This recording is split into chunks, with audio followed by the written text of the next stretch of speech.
कुठे होतो काजवा महोत्सव? कुठे साजरा होतो माहिती आहे? भंडारदरा. काजवाला हिंदीत काय म्हणतात? जुगनू. एक शेर ऐकवतो आणि पुढे कंटिन्यू करतो. बिना मेहनत के तख्त और ताज नहीं होते, बिना मेहनत के तख्त और ताज नहीं होते.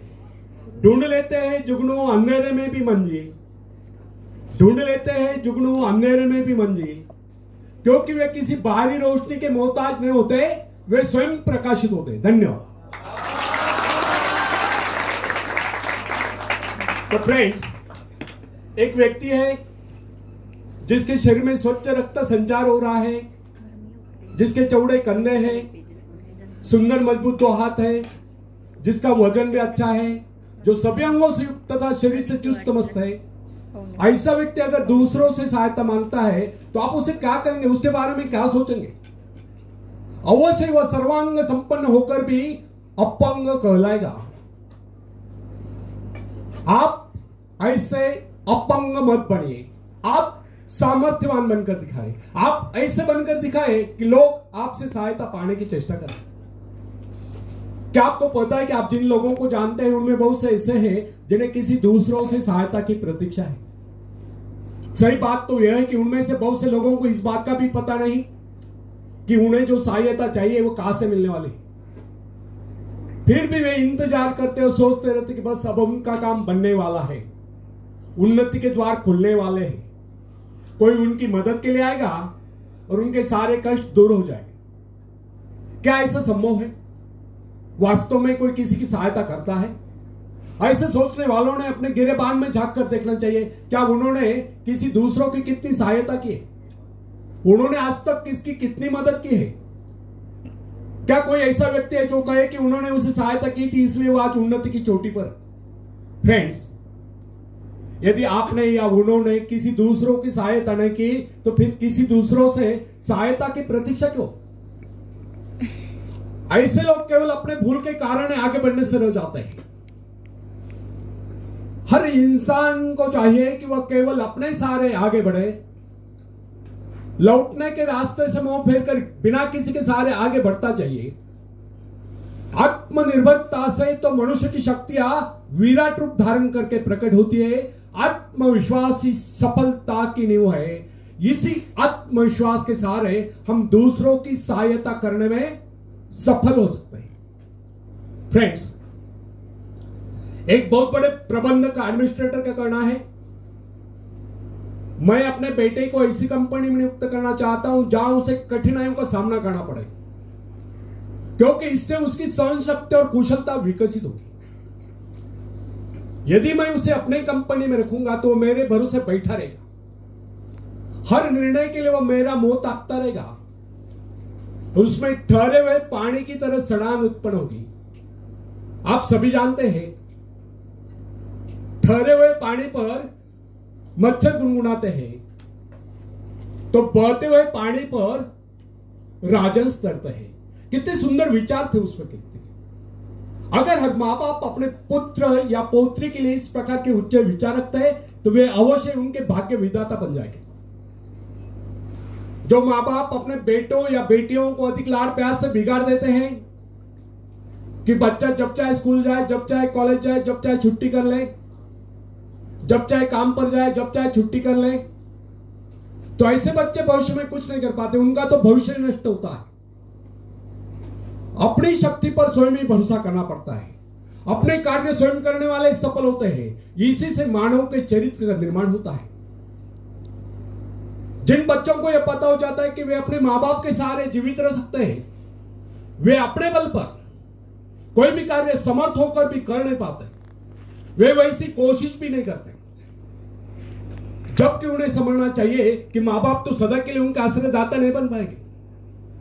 एक दिन तो ऐसा आने वाला है जब उन्हें अलग अलग जीवन बिताना ही पड़ेगा. तब ऐसे लोगों को भयंकर मुश्किलों का सामना करना पड़ता है. इसलिए फ्रेंड्स, यदि आरंभ से अपने कार्य स्वयं करने की आदत डाली जाए तो यह आदत आपके भविष्य के लिए बहुत ही लाभकारी सिद्ध होगी. जब चाहे शक्ति के सारे आप जमीन पर पांव टिकाकर आगे बढ़ सकते हैं। सफल वही होता है जो अपनी शक्ति पर भरोसा करता है। अपने काम स्वयं करने वाले सफल होते हैं। इसी से अपने काम स्वयं करने वाले सफल होते हैं। दूसरों के सारे आगे बढ़ने वाले अक्सर भंवर में फंस जाया करते हैं। फ्रेंड्स, जिस नाव की पतवार आपके हाथ में नहीं, वह नाव आपको पार करा दे, इस बात की क्या गारंटी? आपका जीवन तो उसके हाथ में है जिसके हाथ में नाव की पतवार हो। वह चाहे तो आपको डुबो दे, चाहे पार करा दे। फ्रेंड्स, जब नदी में बाढ़ आती है तब जो साहसी है, जिसे अपनी शक्तियों पर पूरा विश्वास है, वह तो तैरकर उस पार चला जाएगा। लेकिन जो डरपोक और कायर है, वह तो बीच मझधार में डूबकर अपनी जान दे देगा। सहायता पाना और सहायता की प्रतीक्षा करना, दोनों ही बातें प्रगति की राह में बाधा है। अतः हर युवक या युवती के लिए आवश्यक है कि वो शुरू से ही अपने काम स्वयं करने की आदत डालें। अपने मां बाप आदि लोगों की शक्ति से विश्वास हटाकर केवल अपनी शक्ति के बल पर आगे बढ़ने की कोशिश करें। जिस क्षण आप बाहरी सहायता लेना बंद कर देंगे, उसी क्षण आपके भीतर आत्मनिर्भरता का अंकुर फूटते हुए महसूस होने लगेगा। स्वयं कार्य करते समय यदि आप असफल भी हो जाते हैं तो बिना उस असफलता को घबराए तुरंत उस कमी की खोज कीजिए जिसके कारण आपको असफलता मिली, और जैसे आप उस कमी को खोज निकाले तुरंत ही उसे दूर करने के प्रयास में जुट जाइए। आपका वास्तविक आदत तभी होगा जब आप एक सफल व्यक्ति के रूप में दुनिया के सामने होंगे। मगर यदि आप एक व्यक्ति के बाद दूसरे व्यक्ति के आगे हाथ फैलना शुरू कर देंगे तो लोग आपको मंगता या भिखारी कहेंगे। अतः आप ये प्रण कर ले कि आपको केवल अपने भरोसे जीना है, ना कि किसी की दया पर। क्योंकि बाहरी सहायता किसी किसी वक्त ही वरदान सिद्ध होती है, अधिकतर समय अभिशाप ही सिद्ध होती है। फ्रेंड्स, बाहरी सहायता मनुष्य की काम करने की गति को मंद करके शरीर में सुस्ती ला देती है। आप ऐसे लोगों से मैत्री कीजिए जो आपको जीवन में आगे बढ़ने की प्रेरणा दे। कुछ लोग एक बाजू या एक पांव वाले होते हैं, फिर भी वे अपनी लगन और अपनी मेहनत से अपनी जीविका चलाते हैं। फिर तो आप तो हट्टे कट्टे, फिर आगे बढ़ने की कोशिश आप क्यों नहीं कर सकते? मैं एक ऐसे व्यक्ति को जानता हूं जिसका एक पैर किसी दुर्घटना में कट गया था। उसने कभी किसी से भिक्षा नहीं मांगी, किसी से दान लेना गवारा नहीं किया, यहां तक कि अपने बहन भाई का भी उसने कभी सहारा नहीं लिया। उसने एक छोटा सा धंधा फुटपाथ पर आरंभ किया। शुरू में वह न्यूज़पेपर बेचने लगा। 2 पैसे बचाकर उसने वजन तौलने की मशीन खरीद ली, उस पर अपना पेट पालने लगा। आज वही व्यक्ति उसी फुटपाथ के किनारे एक बहुमंजिला बिल्डिंग में न्यूज पेपर स्टॉल लगाकर बैठा है, साथ में जेरॉक्स सेंटर भी खोल रखा है। सुना है आजकल वो मोबाइल शॉपिंग भी चला रहा है। वो स्वाभिमानी था, किसी से मदद लेना है वो अपना अपमान समझता था। आज वही व्यक्ति उन लोगों को जिनके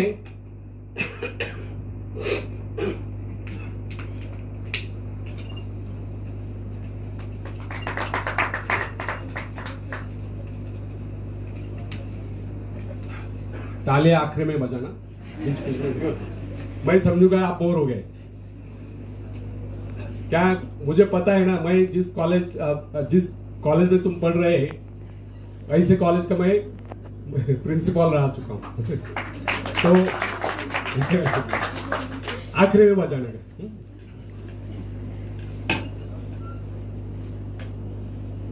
तो फ्रेंड्स, आज वही व्यक्ति उन लोगों को जिनके हाथ पैर सलामत है, ऐसे परिवार जनों को खिलाता पिलाता है, उनकी हर प्रकार की सहायता और मदद करता है, तो इसमें किसी को हैरत न होगी। आज वो दूसरों की सहायता करने योग्य हो चुका है। वो उन लोगों के लिए प्रेरणा स्थान है जो सर्वांग संपन्न होकर भी दूसरों से सहायता पाने की आशा रखते हैं। फ्रेंड्स, मैं केवल उस विकलांग की बात नहीं करता जिसे मैं जानता हूं। इस संसार में ऐसे बहुत से विकलांग लोग हैं जो अपनी हिम्मत से खुद भी खा रहे हैं और अपने परिवार को भी पाल रहे हैं। ऐसे स्वाभिमानी, मेहनती, आत्मविश्वासी और साहसी लोगों को अपनी जीविका चलाते देखकर हमें स्वयं के विषय में सोचना चाहिए कि क्या हम पूर्णतः स्वस्थ हैं, साथ ही सभी अंगों से युक्त तथा शरीर से चुस्त मस्त होकर भी क्या हम अपने आप को समर्थ समझने का अधिकार रखते हैं? यदि हाँ, तो फिर किसी दूसरों से सहायता की प्रतीक्षा क्यों?